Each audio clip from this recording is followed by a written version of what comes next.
Bienvenidas y bienvenidos a nuestra habitual conferencia de los miércoles del Centro Internacional Miranda.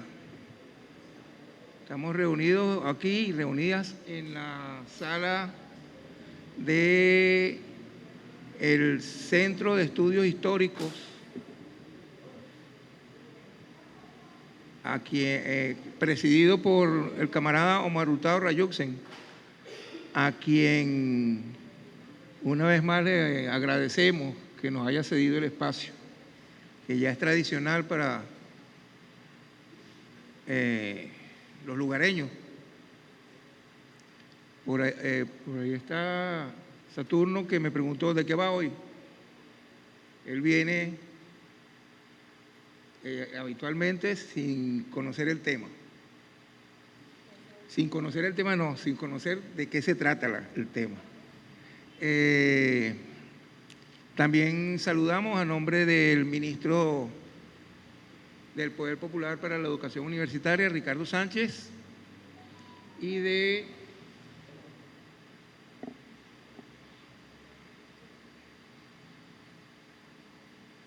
Domingo Medina, nuestro presidente del Centro Internacional Miranda.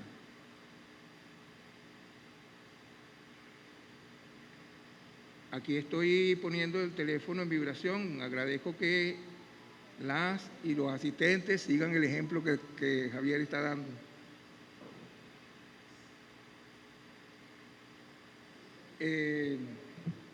Hoy tenemos una conferencia que cayó como pedrada en ojo de boticario, diría nuestras y nuestros mayores. Hoy se celebran 50 años de la victoria del pueblo vietnamita y la conferencia se llama 50 años de la victoria del pueblo vietnamita, los imperios no son invencibles.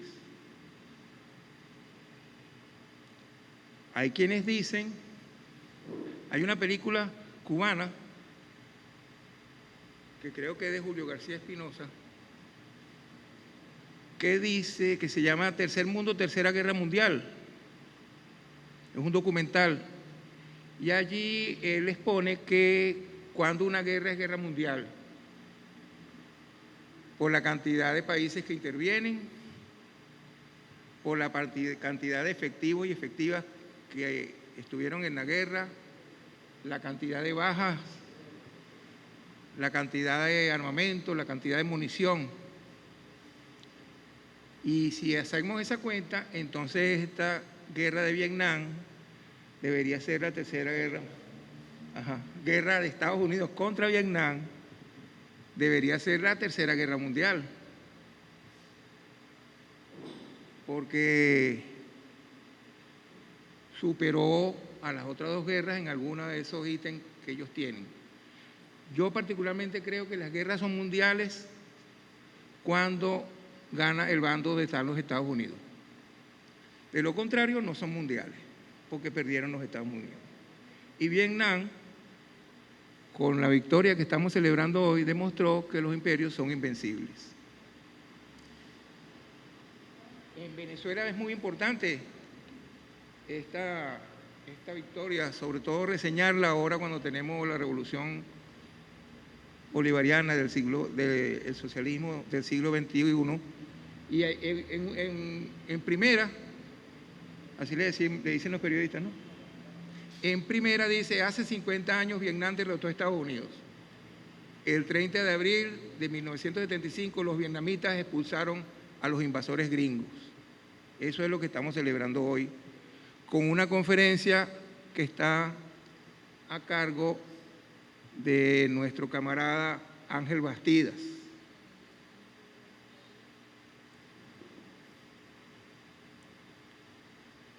Ángel nos dio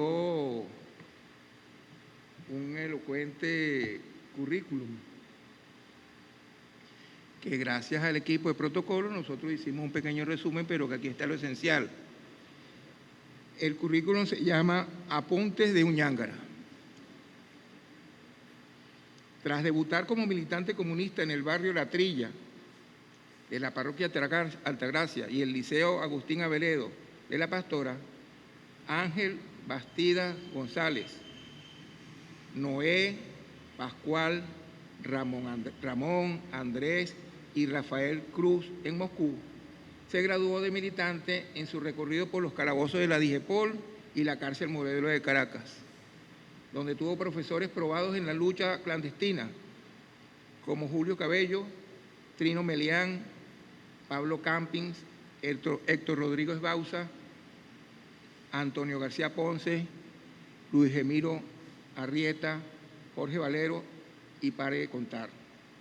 Con estos nombres no sabemos cuál es el conocimiento y la formación que tiene Ángel, pero no voy a decir que hubiera querido estar ahí.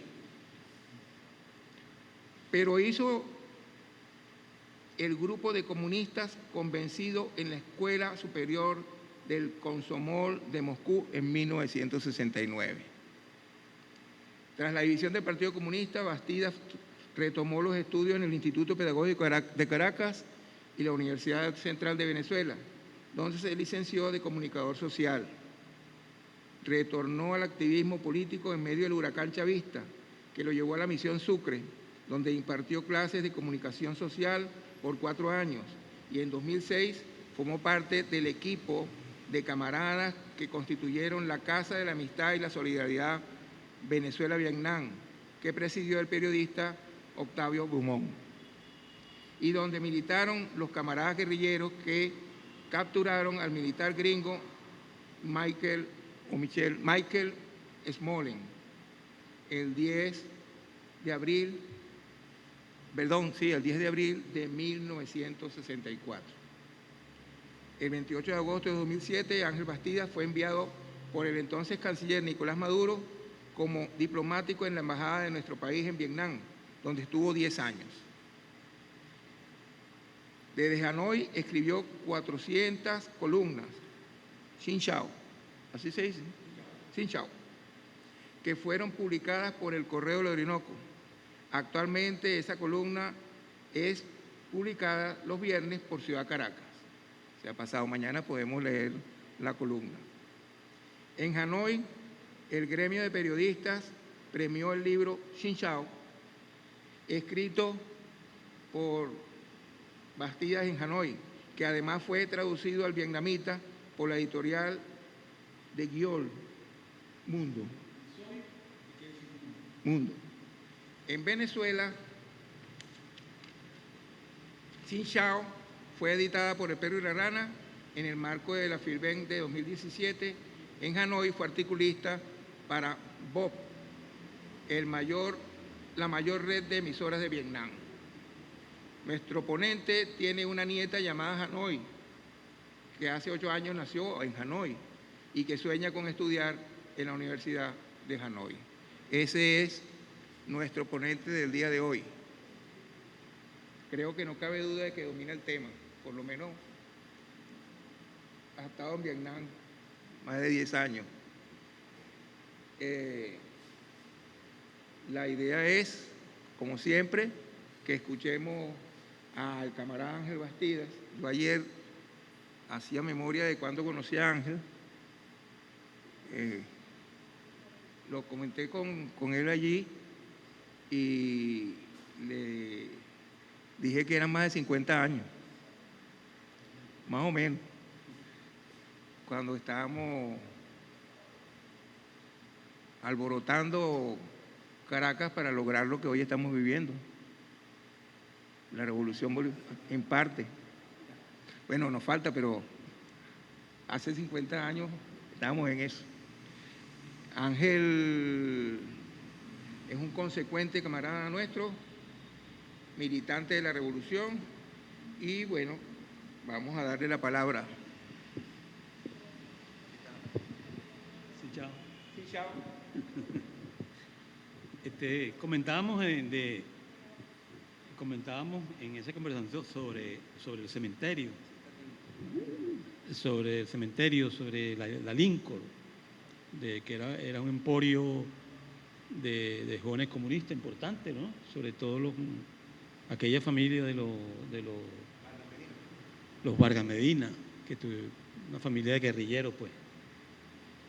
Y comentábamos que en uno de esos barrios del cementerio, en Santa Eduvige, había un líder de la Juventud Comunista llamado, nuestro comentarista, ¿ah? Sí, que era un líder y era un tipo de temple, pues que hasta los malandros lo respetaban. Él tuvo un hijo, o la esposa, la niña, y él le puso de nombre Guyen Banchoy. Guyen Banchoy Moreno. Sí. Porque, bueno, en ese momento él admiraba a Guyen Banchoy, fueron los años 64, cuando se produce el incidente que es muy recordado por los vietnamitas, que es que una escuadra o una UTC de la Fuerza Armada de Liberación Nacional secuestra a un alto militar de Estados Unidos, a Michael Smollett. Eso fue el 9 de octubre de 1964. Y esa unidad, ese grupo de guerrilleros, secuestran a Smollett para intentar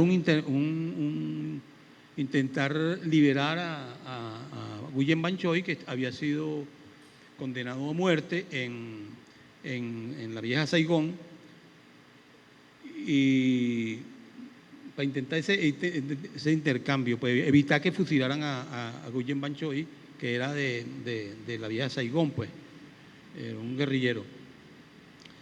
Y esta unidad de la FARC logra capturar a Smollett, propone el canje, y el canje no se da.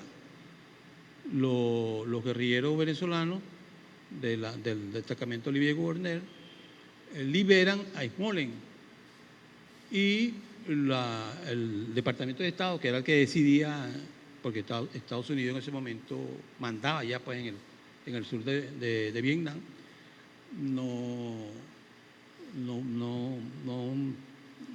no leen la propuesta y ordenan el fusilamiento de Guyen Banchoy, y Smollett fue liberado por los guerrilleros venezolanos en la calle El Samán de Florida. Esa es un poco la historia de nuestra conversa respecto a lo que era el cementerio en ese momento, que era una zona importante de actividad revolucionaria, pues. Bueno, viendo el tema que nos ocupa, esta fecha es doblemente importante, ¿no? Todos los años, por esta fecha, digamos que los 30 de abril, hay conmemoración de lo que sucedió en Saigón, la vieja Saigón.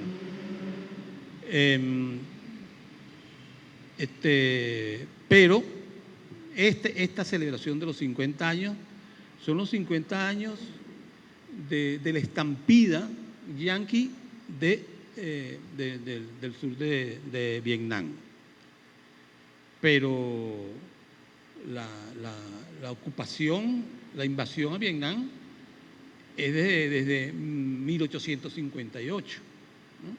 O sea, lo que estamos conmemorando es una partecita, pues, de todo ese proceso revolucionario que se dio en Vietnam. Yo digo que esta fecha es, digamos, que más histórica que las anteriores, porque coincide con un momento, una convulsión mundial, una crisis mundial que destaca la crisis del imperialismo, ¿no? Yo creo que el imperialismo yanqui en este caso nunca ha vivido una crisis tan intensa como la actual, sobre todo gracias a a la dirección magistral del señor Trump, que ha metido la pata más profunda que los anteriores, pues, ¿no? Que los anteriores presidentes. Entonces, no se imaginan los vietnamitas que el 50 aniversario de la estampida yanqui iba a tener ese componente. ¿Qué demostró este pequeño paisito de apenas 331.690 kilómetros cuadrados, 3 veces más pequeño que Venezuela? ¿Qué iban a pensar que este paisito de campesinos pobres le iban a asestar una derrota histórica a los Estados Unidos, ¿no? Hubo otra que es la de Afganistán, ¿no? Más reciente, pero de apenas 20 años, porque los gringos estuvieron en Afganistán 20 años. En Vietnam estuvieron más tiempo, ¿no? Hay 2 fechas, ¿no?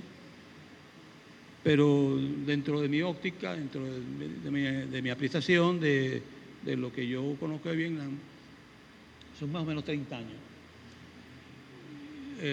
Entonces esta es una fecha muy importante, que no se esperaban los vietnamitas, porque ellos ya habían demostrado que el imperio se podía vencer, era derrotable, ¿no? Lo hicieron no con los medios con los cuales se están dando en este momento, ¿no? Que es la profunda crisis en otro espacio, en otro patio, pues, ¿no? Que es la crisis económica, ¿no? Y el salvajismo imperialista, pues. O sea, los vietnamitas lo lograron por otra vía, que ya iremos analizando con mayor profundidad, que no es solamente lo militar, porque recordemos a grandes teóricos de la guerra, como Clausewitz, como Sun Tzu, como el Maquiavelo, y más acá, nuestro querido Simón Bolívar,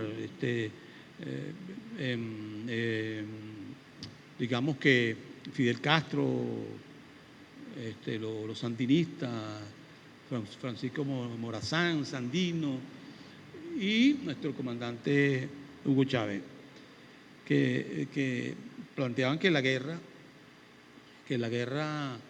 era una forma de política por otros medios, es cierto, ¿no? Y eso los eventos de hoy lo están demostrando, ¿no? Yo creo que no ha habido otro momento tan intenso como este que haya desgastado tanto a los Estados Unidos, como es el desastre que ha causado Estados Unidos en todo el mundo, sin echar un disparo, pues, ¿no? Ha sido culpa de ellos mismos, de la forma de pretender controlar el mundo a fuerza de chantaje, a fuerza de los mismos cañones, pues, de las mismas bombas. Y bueno, y se llega a este momento que estamos trascendente que estamos viviendo. De tal manera que esta fecha que se está conmemorando ahorita, de acuerdo con esas imágenes que no se pueden ver muy bien, ahorita en este momento por el cambio de horario, ahorita los vietnamitas están transitando por la resaca, pues, ¿no? por la celebración que se dio hace pocos minutos, hace pocas horas, en todo Vietnam, sobre todo en la capital Hanoi, en Da Nang, ya veremos por qué Da Nang, y por supuesto en lo que hoy ciudad Ho Chi Minh. la antigua Saigón. Entonces, ese proceso que están conmemorando los vietnamitas ahorita tiene muchas lecturas, ¿no? Digamos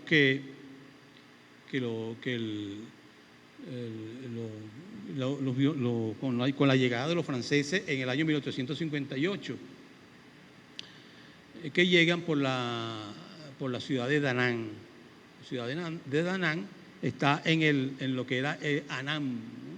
Por eso es que los vietnamitas antes le decían los anamitas, eso de Annam. Los franceses penetran por ahí por Da Nang. Estaban en ese momento, el gobierno estaba en manos de un rey, pues, que era de la última dinastía vietnamita, que eran los Nguyen, ¿no? O en vietnamita exacto es Nguyen, ¿no? Nosotros le decimos Nguyen. De ahí que haya tanta gente en Vietnam, tantos habitantes que tienen ese nombre, que adquieren ese nombre, ¿no? De Nguyen. Ese nombre que es nombre y apellido, ¿no? Un poco difícil de descifrar. Lo tienen más o menos el 40% de los vietnamitas, ¿no? Es como un homenaje a esa última dinastía, ¿no? Son unos cuantos años, y recordemos que Vietnam tiene actualmente 100 millones de habitantes. El 40% tiene en su nombre, parte de su nombre, la palabra Nguyen, ¿no? Y así. Es curioso, ¿no? Es como decía aquí, que Rodríguez, González, los González sobre todo. Bueno, entonces los franceses llegan en el 1858, llegan como llegaron aquí los españoles, ¿no? Llegaron a domesticar a los atrasados, a los indígenas. Allá le dicen a los indígenas, tiene otro nombre, los étnicos, las etnias. Llegaron aquí los españoles a domesticar a las bestias, ¿no? Y resulta que esas bestias le pasaron factura años después. A esos, como decían los españoles aquí a nuestros indígenas, a esos flojos que se le pasaban en un chinchorro, holgazanes, y después a nuestros hermanos africanos, ¿no? Que los trajeron a martirizarlos, a utilizarlos, a esclavizarlos, porque los indígenas nuestros eran para ellos muy flojos.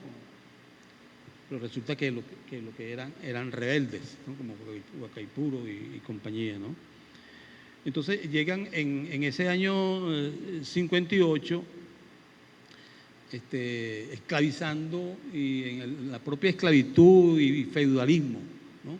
Asaltando, robándose todas las riquezas de Vietnam y llevándoselas para Francia, ¿no? Todo eso. Ese proceso dura unos cuantos años hasta que llegamos a la parte, en los años por ahí, los años 30 del siglo pasado, y es ahí donde se empieza un poco a desarrollar, ya los vietnamitas se estaban desarrollando, entendiendo todo su proceso y enfrentando a los franceses con flecha, con lanza, con todo eso, pues, ¿no?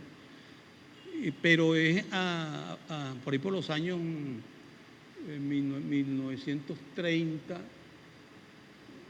que empiezan los vietnamitas a asumir posiciones mucho más fuertes, ya a madurar políticamente, Pero en ese momento vamos a hacer un stop, una paradita para hablar un poco de Ho Chi Minh. Antes de eso, yo les recomiendo una película que se vio mucho aquí, que se llama Indochina. Indochina es una película que recoge toda esa etapa desde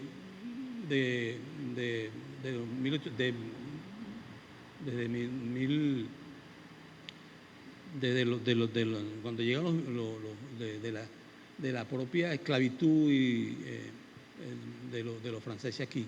Indochina es una película que tiene como protagonista principal a Catherine Deneuve, que es una famosa artista junto con Yves Montand, que era un grupo de cineastas franceses militantes del Partido Comunista.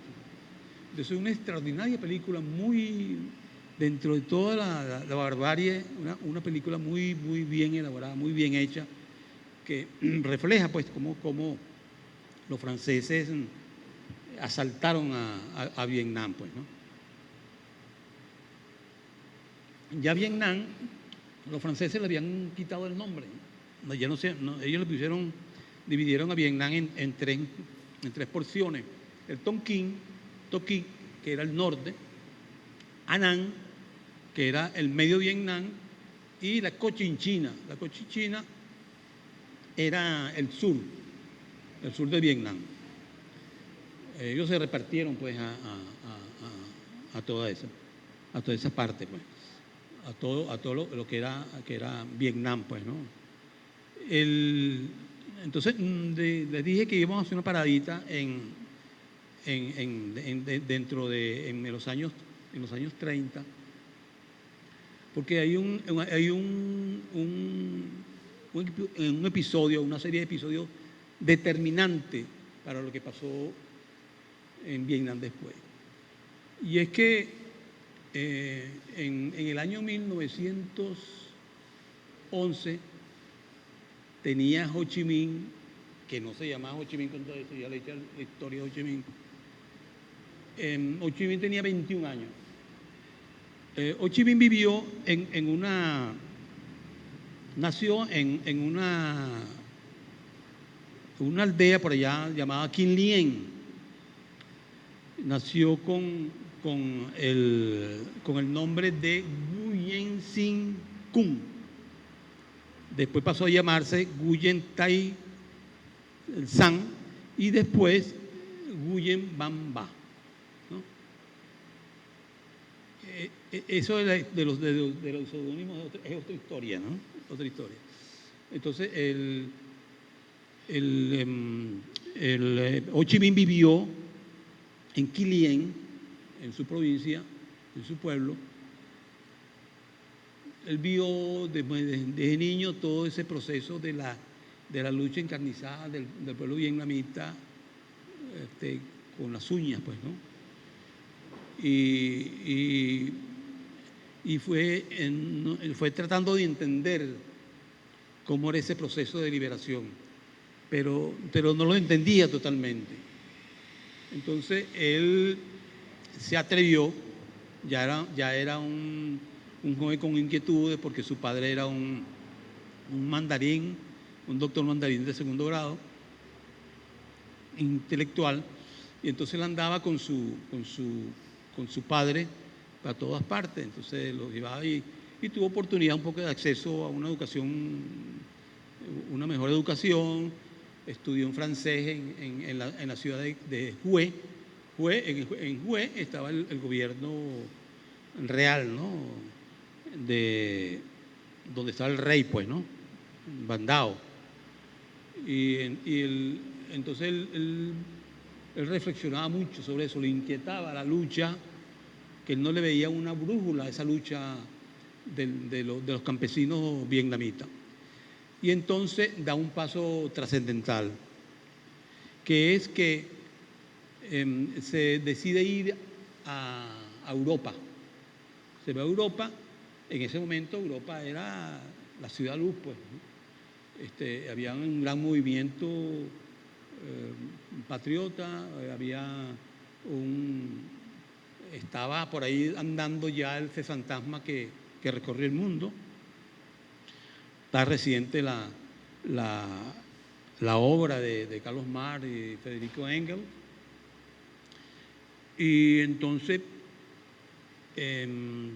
Ho Chi Minh se fue en búsqueda de eso, de ideas, de fortalecerse políticamente. Y se va precisamente a la cueva de la bestia, se va a la cueva del lobo, pues, al país que estaba, que tenía esclavizado a Vietnam. Y es ahí en Francia donde Ho Chi Minh descubre lo que andaba buscando. En ese proceso, Ho Chi Minh se vincula con los comunistas, con los socialistas franceses, entre ellos con Jean Longan. Menos que no está aquí Michel, porque me dice que eso no se pronuncia así. Michel es el hijo de Héctor Mujica, que iba a venir para acá, iba a venir a este evento, pero no pudo. Michel conoce muy bien la historia de Ho Chi Minh en París, porque Michel, de sangre de carobrarense, nació en París. Fue nuestro embajador durante 7 años en París. Entonces, en Francia, Ho Chi Minh conoce a este nieto, a Jean Longan, que es nieto de Carlos Marx, ¿no? Ahí empieza ya a encontrar la ruta de Ho Chi Minh, ¿no? La ruta que está hurgando, ¿no? Y bueno, en todo ese proceso se produce,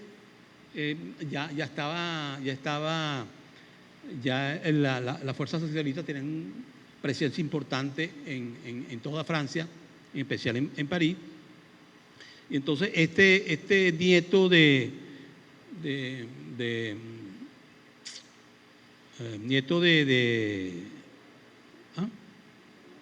Carlos Marx se hace panita de Ho Chi Minh, y entonces ahí Ho Chi Minh empieza a conocer lo que él andaba buscando.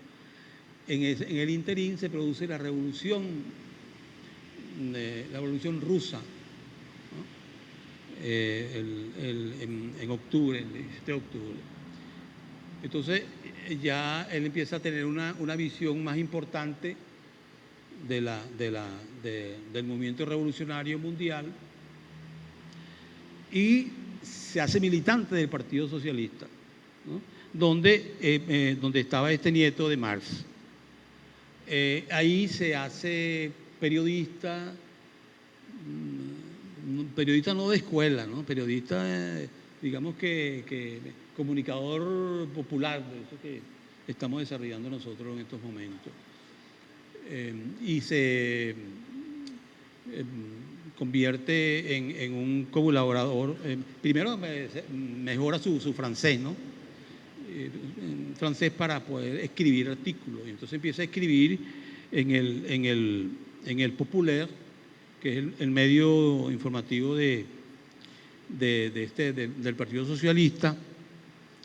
Se hace fotógrafo, retocador de fotografía, caricaturista, hace de todo Ho Chi Minh, ¿no?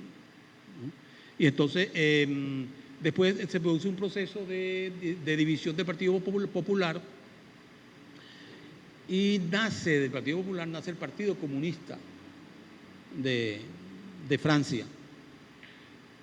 Y esa es una vía para convertirse ya, para tener más proyección internacional, porque se vincula a lo que se llamaba la Internacional Comunista, a la tercera. Había segunda y tercera internacional comunista. El Partido Comunista de Francia estaba vinculada tenía incidencia en el Partido Comunista. Entonces, Ojo, en ese momento ya el Ho Chi Minh, que nosotros conocemos, no existía, ya se había convertido allá en Vietnam en Nguyen Ai Quoc. Nguyen Ai Quoc quiere decir el patriota en vietnamita. Entonces se proyecta como figura internacional y ingresa a la tercera internacional comunista, como funcionario que llamaban, ¿no? En representación del sureste asiático. O sea, ya quiere un gran impulso.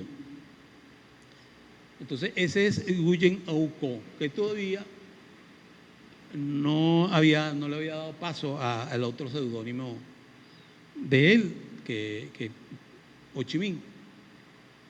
Sobre esta cuestión de los seudónimos hay una gran obra, un libro muy importante de una escritora gringa estadounidense que hace un estudio interesante sobre esa parte de los seudónimos. Ella afirma que en todo ese transitar de revolucionario de Ho Chi Minh, él utilizó aproximadamente más de 100 seudónimos. Que Nguyen Au Co era uno de los más recientes. Ella se llama Lady Burton. Lady Burton escribió un libro muy hermoso, muy interesante sobre lo que estamos hablando ahorita, sobre los viajes de Ho Chi Minh. Esos viajes duraron, Ho Chi Minh vivió en Europa aproximadamente, toda su juventud la vivió en Europa, pero no dándose la gran vida, ¿no? Dándole, construyéndose como revolucionario. Y Lady Burton hace una buena reseña de toda esa etapa. La historia de Lady Burton es otra cosa aparte. Ella es una gringa, una estadounidense que estudiaba en un suburbio de Washington, como dice el libro, un suburbio. Entonces ella en su estudio de secundaria habló mucho de lo que estaba pasando allá en Vietnam. Entonces ella tenía dudas, no la convencían las explicaciones que le daba su profesora. Entonces ella decide irse para Vietnam. Se alista como higienista de la Armada de Estados Unidos y se va para allá y conoce la realidad. Y entonces descubre todas las mentiras que le decía su profesora en secundaria. Lady Burton está en Vietnam ahorita y es emocionante. Es una tipa importantísima, es una heroína. Y heroína gringa allá en Vietnam. Entonces, bueno, entonces ese proceso, Ho Chi Minh regresa a Vietnam a los finales de los años 1930 y él asume el nombre de Ho Chi Minh. Ahí nadie lo conocía. Dentro de ese poco de cientos de seudónimos, nadie lo conocía. Y siguió en las penumbras, pues. Entonces él se traza, primero que todo, desarrollarse como escribir mucho, crear periódicos. El primer periódico que crea es dirigido a la juventud. El movimiento revolucionario de ese momento de los vietnamitas se desarrollaba en la frontera entre China y Vietnam, ¿no? Tenía una frontera natural que eran unas montañas gigantescas, ¿no? Y Ho Chi Minh tenía una particularidad, ¿no? Que era un caminante, el propio caminante, ¿no? No andaba ni en caballo, pues, sino Tal vez su vehículo más moderno era el burro. Y se movía por todas esas montañas. Y entonces, todo el movimiento, los primeros grupos revolucionarios se movían por ahí, por medidas de seguridad, y Ho Chi Minh se trazó unificar todos esos movimientos, ¿no? Hasta llegar entre las fronteras de Vietnam con China hasta Hong Kong, en una zona que se llama Cuu Long. En la ciudad de Cuu Long, que está al norte de Hong Kong, que tuvimos la dicha de conocer, se produce el primer congreso de ese movimiento comunista. Nace en el sur de China, cerca de Hong Kong, el Partido Comunista de Indochina. No se llamó Partido Comunista de Vietnam. Entonces hay un proceso de conformación del partido hasta que empiezan ya a operar desde Vietnam, propiamente desde Vietnam. Ahí me he comido otra serie de relatos, pues son dramáticos, ¿no? Entre esas, las cárceles por las cuales pasó Ho Chi Minh, y que entre eso él lo narra en un poemario llamado Diario de Prisión. Entonces, cuando se empieza a conformar ese Partido Comunista, que en comienzo no se llamó Partido Comunista, ya Ho Chi Minh se instala en el norte de Vietnam. Y hay una parada importante para entender todo lo que pasó, lo que está pasando ahorita, lo que pasó después, para ubicar el marco, la presencia gringa allá, ¿no? Que ya vamos a llegar ahí. Que es que se produce, se sucede la Segunda Guerra Mundial en Europa, ¿no? Se da la Segunda Guerra Mundial, y esto abre un paréntesis en la lucha vietnamita. ¿Por qué? Porque, entre otras cosas, en el año 36 triunfa en Francia el Frente Popular, que es muy importante. Ese Frente Popular que inspiró a este Frente Popular que el año pasado triunfa en Francia, y que le ha dado un tinte interesante a todo lo que está pasando ahorita en Francia, sobre todo en el marco de la gestión de Macron, que Macron no reconoce el triunfo del Frente Popular.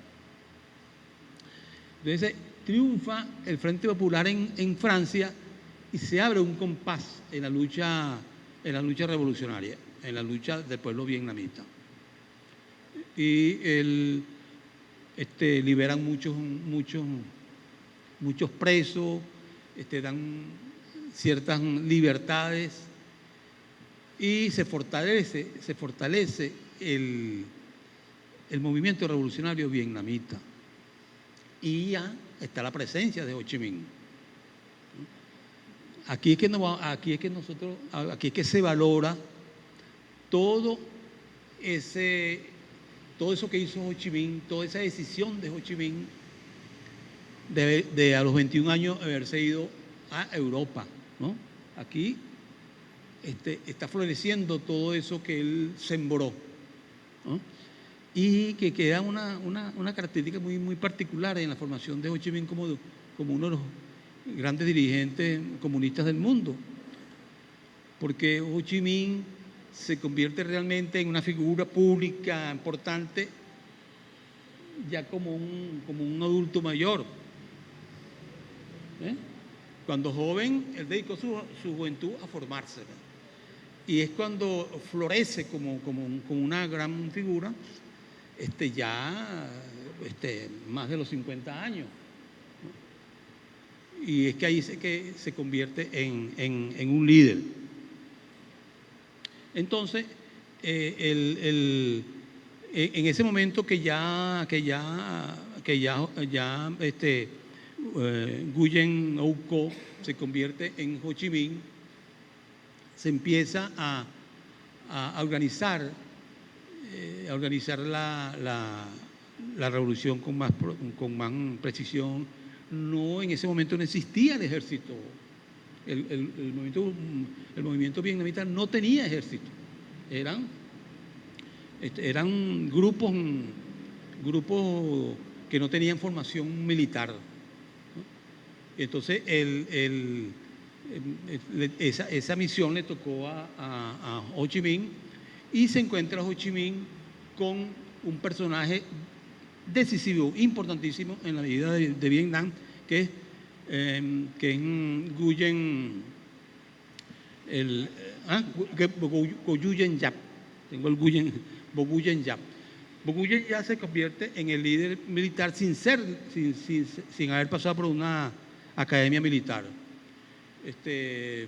Ho Chi Minh reúne por allá por Cao Bang, al noroeste de Vietnam, en una montaña por allá, reúne a voluntarios, y entonces ahí en esas milicias, vamos a llamarlas así, escogen a Nguyen Giap, que era el más pequeño de la partida, y además era historiador, no sabía ni disparar un revólver, pero con una formación intensa, y se convierte en un gran líder militar. Nguyen Giap, o Nguyen Giap, exactamente, es hoy es una figura militar importante, aunque el otro mundo occidental no lo reconozca, pero fue el jefe militar que derrotó a 3 imperios: francés, japonés y estadounidense. Entonces ya se forma, adquiere una cierta forma del movimiento militar, y hay ese interín que aprovechan los vietnamitas por la cuestión de la Segunda Guerra Mundial. Dura poco, dura 3 años, porque los alemanes toman a Francia, derrotan a Francia, y entonces regresan el ejército represivo francés, y retoman el control de Vietnam, ¿no? Junto con los japoneses, como Francia derrotada, y los japoneses eran aliados de los alemanes. Los japoneses se posesionan de Vietnam. Entonces se plantea una doble guerra. Los vietnamitas le proponen a los franceses: vamos a echarle pichón, ¿vale?, para derrotar a los japoneses, que tenían una fama de verdaderos militares fuertes, ¿no?, sanguinarios. Y los franceses no prefieren salir corriendo, pues. Y los vietnamitas asumen enfrentar a los japoneses. Y esa presencia de los japoneses produce un fenómeno que yo no se lo esperaba, que era que se unifique con mayor rapidez el movimiento nacional de los vietnamitas. Se unifica y surge lo que se llama la Revolución de Agosto, que fue en el año 45. Se unifica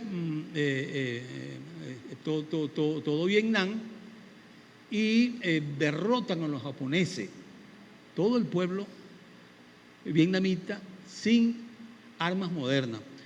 Claro, hubo una parte que los soviéticos, sobre todo los soviéticos, la Unión Soviética ayudó a enfrentar a los japoneses, pero fue esencialmente el pueblo vietnamita que logra derrotar a los japoneses en la Revolución de Agosto. De esa Revolución de Agosto se habla poco, no se menciona, ¿no?, porque fue un movimiento, fue un huracán, verdaderamente un huracán. Fue un 13 de abril. Y Se produce entonces, eso abre la puerta para la creación, se crea Vietnam del Norte, la República Democrática de Vietnam. Fíjate todo los cambios que se dan cuando regresa Nguyen Âu Cô, alias Ho Chi Minh, a Vietnam. Se produce ese movimiento. Los vietnamitas derrotan transitoriamente allá a los franceses, nombran un gobierno revolucionario, designan a Ho Chi Minh, ahora sí Ho Chi Minh, la gente no conocía a Ho Chi Minh, en la plaza Ba Dinh. Y cuando ven a Ho Chi Minh, la gente está asombrada, porque Ho Chi Minh tenía 100 nombres. Y entonces es un paso importante esa etapa, Revolución de Agosto, creación de la República Democrática de Vietnam, y 9 años después ya se está formando el ejército, se está macerando el ejército vietnamita propiamente ya, con apoyo soviético y chino en esa etapa que surge la República Democrática de Vietnam. Pasan 9 años y se produce la batalla de Dien Phu, que quiere decir el sartén de Dien Bien, porque fue en un escenario ya es una guerra más o menos moderna de posiciones, pues, ¿no? Como dicen los militares, guerra de posiciones. Y ahí los vietnamitas derrotan a los franceses, ya definitivamente. Esta parte es muy interesante porque la superioridad de los franceses era notoria. Aquí los franceses debutan un poco la figura del mercenario, porque el ejército francés era formado mayormente por mercenarios, sobre todo de África, porque los franceses trajeron mucho gente de africanos, y entre esos argelinos, ¿no? Entonces, en una fuerza, el ejército francés tenía como más o menos 500,000 de soldados, y los vietnamitas tenían la mitad, más o menos, ¿no? Un ejército de patín al suelo, pues, ¿no? Muy primario, pues, ¿no? Claro, con una participación importante de las etnias, o sea, de los indígenas, que en esa zona tenían 24 grupos étnicos o 24 tribus. Pero la potencia los franceses se habían instalado en esa zona con trincheras modernas, ¿no? De hormigón y todas esas cosas, convencidos de que iban a poner en el sartén de bien a los vietnamitas, y los que cayeron en el sartén fueron ellos, ¿no? Se dio un fenómeno muy interesante, que muchos vietnamitas, muchos miembros del ejército vietnamita reaccionario, vietnamita de los franceses, se pasan al ejército vietnamita revolucionario, y se compensa un poco, ¿no? Entre esos muchos argelinos que venían de Francia, y que los argelinos fueron masacrados por los franceses durante todo el proceso de coloniaje en África, ¿no? Entonces, todo esto que lo estamos narrando es para ubicar la presencia yanqui, que es lo que se está hoy conmemorando, la caída de los yanquis. Pero resulta que los gringos tenían presencia. Se comenta, se opina que los gringos tenían en Vietnam 20 años, que tuvieron 20 años. No tuvieron 20 años. Los gringos estaban detrás de los franceses, desde los años de Truman, de Harry Truman y Eisenhower. Yo lo tengo por aquí. Los Estados Unidos apoyaron con todo a los franceses detrás del telón, ¿no? Detrás del telón de la batalla de Dien Phu. Millones de dólares, tanques, aviación, buques, estuvieron ahí detrás, pues, ¿no? Entonces, de tal manera que la presencia de los gringos en Vietnam es realmente desde el año 1945, no desde 1954. Entonces, podemos afirmar que los gringos fueron derrotados 2 veces en Vietnam. En Dien Bien Phu, que aparentemente es una derrota de los franceses, y en el resto de otros momentos donde ya la vamos a entrar de lleno a lo que es la ocupación gringa. ¿Qué tiempo tenemos? 1 horita, ya vamos a terminar.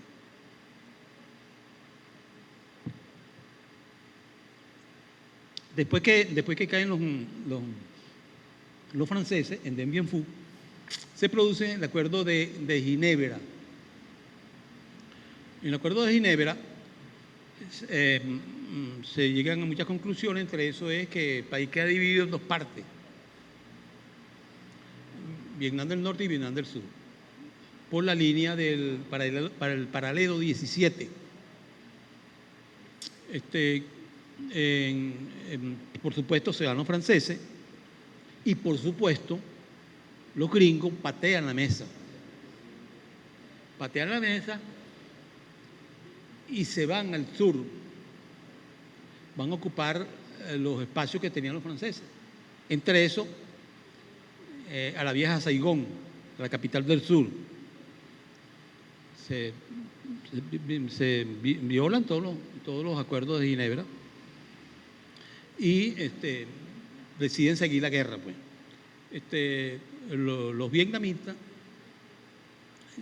cambian su estrategia ya, porque los vietnamitas estaban convencidos de que se iban a respetar, que se iba a respetar el acuerdo de Ginebra, y no fue así, pues. Entonces se abre una segunda guerra, ¿no? Que es ya a partir del paralelo 17. Entonces, en Estados Unidos se habían producido varios cambios, habían asesinado a Kennedy, y asumió el poder el vicepresidente, que era Lyndon Johnson. Lyndon Johnson le da un giro a la guerra, más cruel todavía. Lyndon Johnson es el que lleva el napalm y el agente naranja.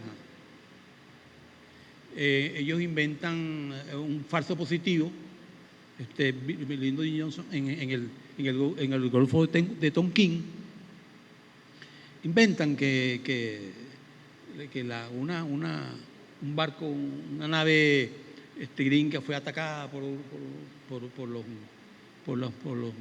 los vietnamitas, para justificar, darle forma, justificar ante el Congreso de Estados Unidos la agresión de los vietnamitas y por supuesto consiguen equipamiento, pues consiguen el suficiente dinero para rearmar hasta a las tropas, y empiezan a llegar las tropas vietnamitas masivamente al sur de Vietnam.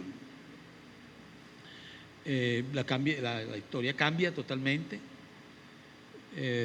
Se produce la gran confrontación que tiene que enfrentar ahora el Lyndon Johnson.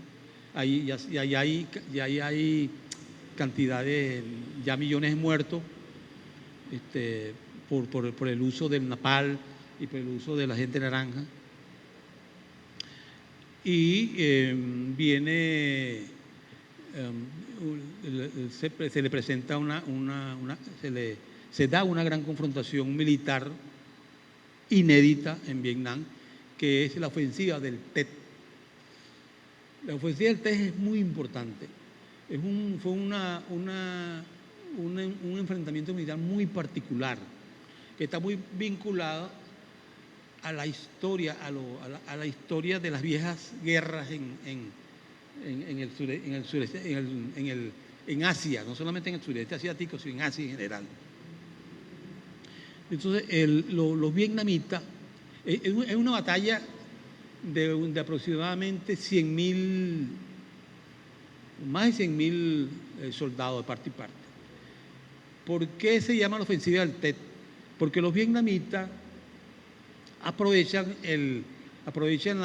los años del Tet. El Tet es la celebración del año lunar, ¿no? Donde todo Asia entra en reposo, ¿no? En conmemoración, en toda esa parte hermosa de la historia de la historia de Asia, y el encuentro de los pueblos con sus ancestros, toda esa bella historia, ¿no? Entonces, los vietnamitas aprovechan ese retiro del 68 y sorprenden a los gringos y a las fuerzas vietnamitas que estaban al servicio de los gringos, que era importante, era más importante masivamente, numéricamente, que las fuerzas militares de la parte revolucionaria, porque ellos tenían comprado medio Vietnam, los gringos, ¿no? Ya nosotros sabemos cómo lo hacen. Entonces, en esa ofensiva del Tet, ellos combinan dos hechos inéditos en las guerras pasadas. Una etapa donde los vietnamitas sorprenden a los chinos, de hace 2.000 años, 3.000 años, que los chinos fueron uno de los grandes invasores de Vietnam. Invaden una vez una parte de la invasión, ocupan a Hanoi, no se llamaba Hanoi, se llamaba Ho Nan, y invaden a Hanoi, la cercan, y los vietnamitas aprovechan una celebración del Tet, ¿eh? Y están todos los chinos en retiro, ¿no? En honor a los ancestros y tal, toda esa historia. Y derrotan a los chinos en Hanoi, desalojan a los chinos de Hanoi. Los vietnamitas combinan ese hecho con otro más reciente que está referido un poco a la historia de la cuestión del caballo de Troya, ¿no? Esa historia del caballo de Troya. Entonces ellos combinan ese par de eventos. Uno, escogen la conmemoración del Tet en el año 1968 y este caso del caballo de Troya. Entonces los vietnamitas atacan 36 ciudades provinciales, capitales provinciales, con comandos, ¿no? Unos comandos que estaban disfrazados como ¿cómo se llaman? Marchas fúnebres, ¿no? Marchas fúnebres. En esa época de guerra era muy normal ver entierros, ver marchas fúnebres, eventos fúnebres. Entonces, cada uno de esos comandos se acercan a puntos clave que ellos habían señalado y entran a esos sitios, a esas ciudades, semejando al caballo de Troya. Ya te he estado dos combinaciones, ¿no? Con la ventaja de que había miles de soldados gringos y vietnamitas en retiro por la fecha del Tet. Entonces hacen un ataque simultáneo en todas esas 36 ciudades y toman sitios claves de toda Vietnam. Entre ellos, a la embajada de Estados Unidos, emisora, destruyen cientos de aviones, atacan aeropuertos, y produce esa gran batalla que militarmente se dice que fue en desventaja para los vietnamitas. Pero recordamos nuevamente la definición de guerra, la definición de lo que es la lucha política, la lucha militar, ¿no? De que la guerra es política por otros medios, como lo dice como lo dicen los grandes teóricos, Clausewitz, Sun Tzu, todo eso que mencionamos hace rato. Políticamente se produce un gran impacto mundial. Vean esta parte importantísima, ¿no?, de la genialidad vietnamita. Se produce un gran impacto mundial porque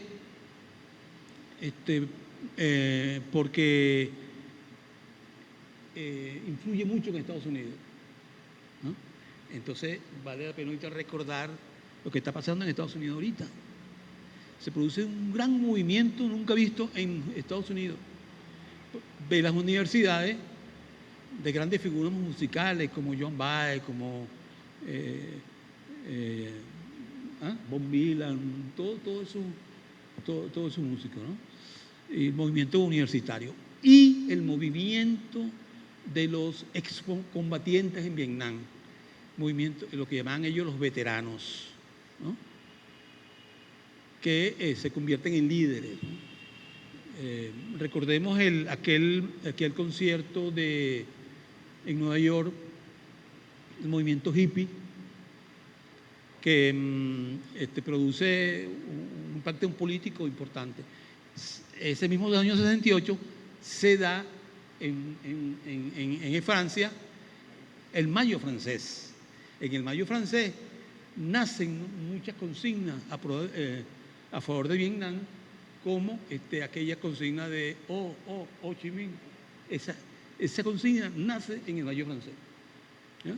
Entonces, ese evento marca el camino hacia lo que viene después en Vietnam. Entre eso, la derrota electoral después de Lyndon Johnson, que es aprovechada por Richard Nixon, que Lyndon Johnson, derrotado de todo punto de vista, a pesar de que yo decía que habían ganado políticamente, Lyndon Johnson retira su candidatura, y entonces Richard Nixon opta a la reelección, y se convierte en el nuevo presidente de Estados Unidos. Y por supuesto lleva otra estrategia. Nixon prometió regresar a Hanoi a la edad de piedra. O sea, él prometió desaparecer a Hanoi, a la capital de Vietnam, con una gran operación militar que es histórica, pues, ¿no? Que es lo que los vietnamitas llamaron Dien Bien Phu en el cielo. Richard Nixon anuncia arrasar con Hanoi, como yo le dije, con una ofensiva de aproximadamente 3.000 aviones. Entre esos, la taza de oro de ellos, el B-52. El B-52 era un avión de unos 230 toneladas, capaz de transportar aproximadamente 100 bombas, que no estaban al alcance de los cohetes soviéticos que tenían los vietnamitas, que eran ese que está ahí, ese cohete, los SAM-2. Los SAM-2 eran unos cohetes de gran alcance, pero que no le llegaban a los B-52. Los B-52 eran unos monstruos de aparatos voladores que inclusive iban escoltados por 11 naves en casas de mayor movilidad, y además contaba con un sistema de bloqueo de señales de radar. O sea que era muy difícil para los vietnamitas localizar, ver los aviones. Por eso le decían las nubes negras. No lo podían ver, pero los vietnamitas se la ingeniaron, como siempre, y lograron encontrar el camino para derrotar a los B-52. Hasta hoy no ha habido una guerra donde los Estados Unidos hayan perdido tanto soldados y tanto material militar como los B-52. Lo es en esa batalla de Bien Phu en el cielo, que fue precisamente, fíjate lo macabro de la cosa, ¿no? Fue precisamente en las Navidades, del 12 de diciembre hasta el 29 de diciembre. En ese interín se dio esa batalla de Bien Phu en el cielo. Y los vietnamitas derrotan a los gringos y producen 84 aviones de esos 34 B-52, que eso marcó la derrota. Ahí es la verdadera derrota militar. Lo que sucede en Saigón después, ya estamos llegando al final, es consecuencia de eso, que es la marcha Ho Chi Minh, que llega a Saigón. Todo esos capítulos que hemos visto, la Revolución de Agosto, la batalla de Bien Phu, donde pierden los franceses, de Bien Phu en el cielo, la ofensiva del Tet, y de Bien Phu en el cielo, marcan la ruta de lo que sucedió el 30 de abril de 1975, donde quedan derrotados definitivamente donde Estados Unidos se retira, pues ya. Hay un personaje, vendrán las preguntas, ¿no? Me imagino. Pero un poco para dar respuesta a por qué, cómo es posible que ese paísito en ese momento de tan solo 20 millones de habitantes, en ese momento Vietnam tenía solo 20 millones de habitantes. Vietnam tiene hoy 100 millones de habitantes. ¿Cómo es posible que ese pueblito de campesinos hayan derrotado a los vietnamitas? Hay una respuesta interesante de un agente vietnamita, digamos que el principal agente de inteligencia vietnamita, llamado Phan Xuan Han. Cuando Phan Xuan Han es un agente excepcional, porque la mayoría de la inteligencia vietnamita fue formada por los soviéticos. El caso de Xuan Han es excepcional porque San Juan se formó en Estados Unidos. Los vietnamitas no tenían recursos económicos para mandar a San Juan a Estados Unidos a formarse. No a Rusia, sino en este caso ya como querían formar otro tipo de agente, ¿no? Entonces le dicen, no, tienes que irte para Estados Unidos. ¿Pero cómo? No hay muna. Entonces inventan infiltrar, en fin, ya se había ligado a la inteligencia francesa, pero querían viajar a Estados Unidos. ¿Para qué? Para formarlo como periodista. ¿Ven? Y resulta que Xuan Han logra irse a Estados Unidos.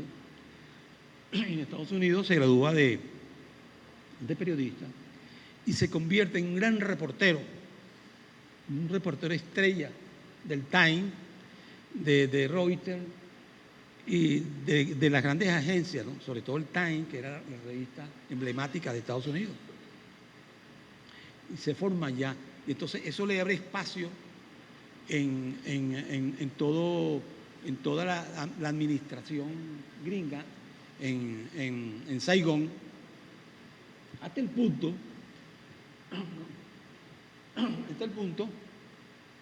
que los vietnamitas logran infiltrar 20.000 agentes en todo el gobierno pro-yanqui,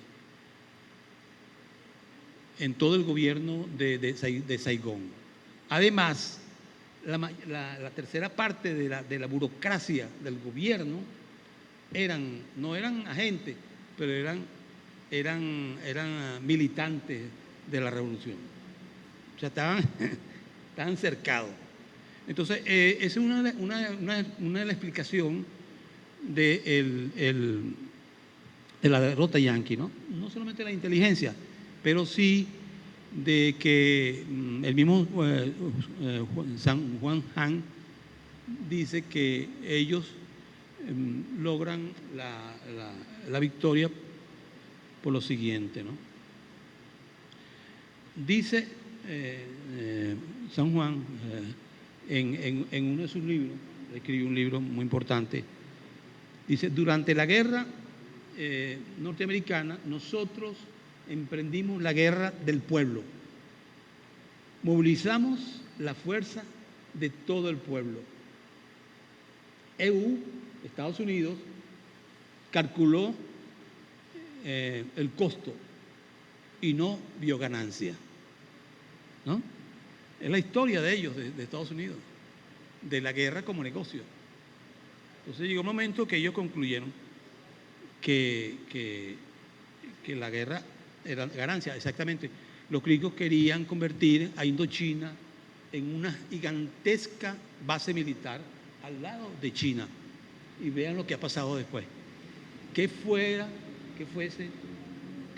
estaría ocurriendo ahorita si existiera esa base militar yanqui al ladito de China? Bueno, entonces ese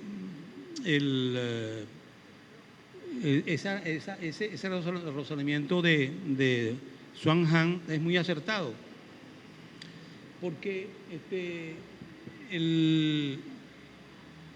como detective, este investigador, San Juan, conocía todos los movimientos de los gringos allá. O sea, cuando se dan las grandes batallas, los vietnamitas ya sabían lo que iba a pasar. Xuan Han se daba el lujo de volar en helicóptero por encima de esas batallas. Estaba dirigiendo esa batalla. La inteligencia vietnamita sabía lo que iba a pasar y lo que estaba pasando, ¿no? Pero el tercer dice, pero eso sucede porque nuestra guerra era una guerra del pueblo, porque nosotros, los pueblos tienen la ventaja en cualquier guerra cuando son invadidos, que es lo que les pasa a los gringos en Afganistán más recientemente. Entonces, este es un caso realmente trascendental, ese papel de la inteligencia vietnamita, que superó a la inteligencia gringa. Le dicen a San Juan a Juan San o a Juan Han que él era lo máximo, que él era el agente más importante del mundo. Él decía: no, yo no soy el más importante del mundo, yo soy uno más. ¿Por qué? Porque la inteligencia vietnamita era una inteligencia defensiva y los grandes agentes son agentes de inteligencia ofensiva. Pero esa era la humildad de él, era la humildad, ¿no? Porque realmente los vietnamitas consideran que él era el agente número uno del mundo, Nadie había golpeado tan fuerte a los Estados Unidos como lo hizo la inteligencia vietnamita. Es ahí la historia. Entonces, lo que tiene motivo ahorita, esta gran fiesta, tiene ese agregado, pues, una fiesta que aparte de ser los 50 años, tiene un hecho inédito que se da en un momento en que está en derrumbe el imperio. El que tenga duda, que vea eso. Que si es derrotable el imperio imperial, y hoy más que nunca. He dicho.